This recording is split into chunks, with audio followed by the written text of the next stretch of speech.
கேள்விப்பட்டிருக்கேன். அவர் என்னென்ன பண்ணியிருக்கிறாரு, ஏற்கனவே அந்த கேப்டன் சாரும் எங்கள் அப்பா வந்து பக்கத்து வீடு ஒன்றா விளையாடி இருக்கிறாங்க. அண்ட் இன்னைக்கு கூட எங்கள் அப்பாவோட ஃபேமிலி எல்லாருமே அவங்களுக்கு தெரியும்.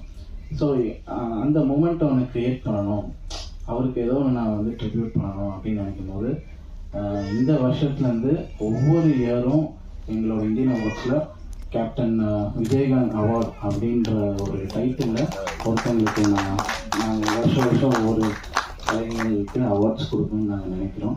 இதே விஷயமா பிரேமலதா மேடம் அவங்களையும் பார்த்து நாங்கள் வந்து சந்தித்து பேசுகிறோம். நல்லபடியாக அந்த சந்திப்பு நடந்துச்சு.